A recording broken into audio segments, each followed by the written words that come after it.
बहुत ही सुंदर कहानी लाल चांद की श्रापित परी। परियों की दुनिया में एक रात ऐसी होती थी जिस रात चांद लाल रंग का होता था। कोई भी परी यह नहीं जानती थी कि ऐसा क्यों होता था, परंतु उस रात कोई भी परी अपने घर से बाहर नहीं निकलती थी, क्योंकि उस रात शैतानी शक्तियों की ताकत चरम सीमा पर होती थी और परियों की जादुई शक्तियां काम नहीं करती थी। परी राज्य में एक आर्या नाम की परी थी। वह एक कुशल तीर अंदाज थी। लाल चांद की रात को जब परियों की शक्तियां काम नहीं करती थी, उस रात वह ही परियों की रक्षा करती थी। लाल चांद की रात को सभी परियां अपने घरों के अंदर थी। तभी एक शैतानी नाग परीलोक पर हमला कर देता है। आर्या अपने तीरों का प्रयोग करके नाग से लड़ रही थी। तभी एक शैतानी चमगादड़ आर्या को काट लेता है। आर्या अपने आप को संभालकर नाग व चमगादड़ दोनों को मार देती है। अगली सुबह परियों की वैद्य दामिनी आर्या को देखने आती है। घाव इतना गहरा नहीं है, ये जल्दी ही ठीक हो जाएगा, परंतु ये घाव तुम्हें किसने दिया? वो कोई शैतानी चमगादड़ था। जब मैं नाग से लड़ रही थी तब उसने पीछे से आकर मुझे काट लिया। कोई बात नहीं आर्या, इसे ठीक करने के लिए मैं तुम्हें ये जादुई तेल दे रही हूँ। इसे सुबह शाम अपनी चोट पर लगाना, तुम्हारे घाव जल्दी ही भर जाएंगे। जादुई तेल का प्रयोग करने से आर्या का घाव जल्दी ही ठीक हो जाता है। अगले महीने लाल चांद की रात फिर से आती है। एक चुड़ैल परीलोक पर हमला करती है। आर्या उसे आसानी से मार देती है। तभी आर्या को अपने अंदर शैतानी शक्तियों का आभास होता है और आर्या एक शैतानी रूप ले लेती है और परी राज्य पर आग के तीर बरसाने लगती है। सभी परियां ये देखकर डर जाती है कि उनकी रक्षक परी ही उनकी भक्षक क्यों बन गई। तब एक परी सुझाव देती है, क्यों न हम मधुमक्खियों से मदद लें। और वह मधुमक्खियों के राज्य में जाकर मधुमक्खियों से कहती है, मधुमक्खियों, हमारा राज्य संकट में है, तुम हमारी सहायता करो। मधुमक्खियाँ परी की बात मानकर आर्या पर हमला कर देती है। आर्या मधुमक्खियों से बचकर कहीं दूर एक गुफा में चली जाती है और वहीं रहने लगती है। थोड़े दिनों बाद दामिनी को आर्या की चिंता होने लगती है और वह उसे ढूंढती हुई उसी गुफा में पहुंच जाती है। आर्या, तुम ठीक तो हो? तुम्हें क्या हुआ है? तुम परी राज्य पर हमला क्यों कर रही थी? मुझे बताओ, मैं तुम्हारी मदद करूंगी। मैं ठीक हूँ, परंतु पता नहीं लाल चांद की रात को मुझे क्या हो जाता है। मुझे लगता है लाल चांद की रात को मेरे अंदर शैतानी शक्तियों का वास हो जाता है, जिससे मैंने परी राज्य पर भी हमला किया। मुझे तो ये भी नहीं पता इसका क्या उपाय है। इसका तो एक ही उपाय है, हमें कैलाश पर्वत जाकर भोलेनाथ से पूछना होगा कि लाल चांद की रात्रि को तुम्हारे साथ क्या होता है। आर्या और दामिनी कैलाश पर्वत जाती है। भोलेनाथ की जय हो। हे भोलेनाथ, लाल चांद की रात को ऐसा क्या होता है जिससे शैतानी शक्तियाँ चारों ओर हावी हो जाती है? और आर्या को क्या हुआ है? इस पर लाल चांद की रात को शैतानी शक्तियाँ हावी हो जाती है। हे परियों, पाताल लोक में दानवों की रानी ने तपस्या करके बहुत सारी शैतानी शक्तियाँ इकट्ठी की है। लाल चांद की रात को शैतानी शक्तियाँ हावी होती है। दानवों की रानी उस रात शैतानी शक्तियों को अलग अलग जगहों पर हमला करने के लिए भेजती है, क्योंकि वह पूरी दुनिया पर कब्जा करना चाहती है। उसकी शैतानी शक्तियाँ जिस किसी चीज को भी अपने दांत मार देती है, वह लाल चांद की रात को राक्षस बन जाता है और वह अपने ही लोगों पर हमला करने लगता है। आर्या पर भी लाल चांद की रात को जिस चमगादड़ ने हमला किया था उसी के प्रभाव से ये लाल चांद की रात को शैतान बन जाती है। क्या इसका कोई उपाय है? अगर शैतानी शक्तियों की रानी को मार दिया जाए तो आर्या ठीक हो सकती है, वरना बहुत जल्दी परिराज्य दानवों और शैतानी शक्तियों में बदल जाएगा। परंतु हम उसे कैसे मार सकते हैं? मैं तुम्हें ये जादुई घोड़ा दे रहा हूँ। यह तुम्हें पाताल लोक तक ही राह दिखाएगा और कोई भी संकट पड़ने पर तुम्हारी रक्षा करेगा। वह जादुई घोड़ा आर्या व दामिनी को पाताल लोक तक ले जाता है। दानव रानी, आप मेरी दोस्त पे से लाल चांद का श्राप हटा दीजिए। नहीं, मैं तुम्हें भी नहीं छोड़ूंगी। और दानव रानी अपनी शक्तियों से लाल चांद प्रकट कर देती है और आर्या में शैतानी शक्तियाँ वापस आने लगती है और आर्या दामिनी पर हमला करती है। तभी जादुई घोड़ा आकर दामिनी को बचाकर दानवों की रानी के ऊपर हमला करता है और उसे मार देता है।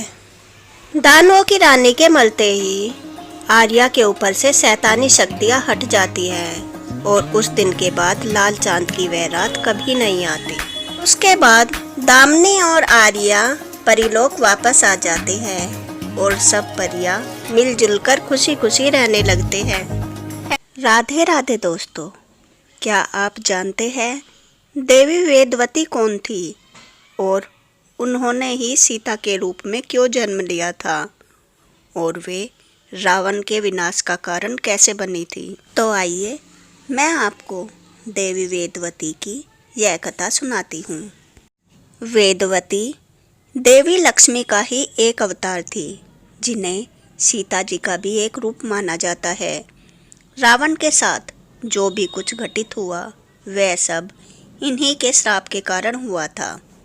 देवी वेदवती ब्रह्म ऋषि कुशध्वज की पुत्री थी। कुशध्वज को बृहस्पति का पुत्र कहा जाता है। कहते हैं अपने जन्म के कुछ समय बाद ही वेदवती को वेदों का ज्ञान हो गया था, इसलिए इनका नाम वेदवती रखा गया। वेदवती एक बहुत ही सुंदर कन्या थी जो भगवान विष्णु की बहुत बड़ी भक्त थी और जैसे जैसे वेदवती बड़ी हुई उनकी भक्ति के साथ भगवान के लिए उनका प्रेम भी बढ़ता चला गया। वेदवती विष्णु भगवान से विवाह करना चाहती थी, इसलिए उन्हें प्रसन्न करने के लिए उन्होंने कठोर तपस्या करने का निर्णय लिया। किंतु देवी वेदवती के माता पिता ने उनका साथ देने से इनकार कर दिया। इसीलिए विवश होकर वेदवती को अपना घर छोड़ना पड़ा और वह वन में चली गई। बाद में उसके माता पिता ने उसे अपना लिया और वापस आश्रम में ले आए।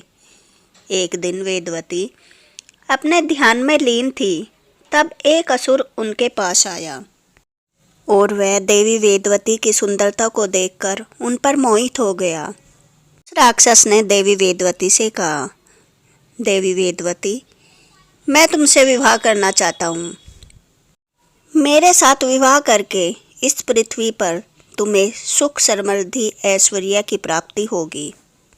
तब वेदवती ने साफ इनकार कर दिया और कहा, नहीं, मैं भगवान विष्णु को पहले से ही अपना वर चुन चुकी हूँ, इसलिए मैं भगवान विष्णु के अलावा किसी और के बारे में सोचूंगी भी नहीं।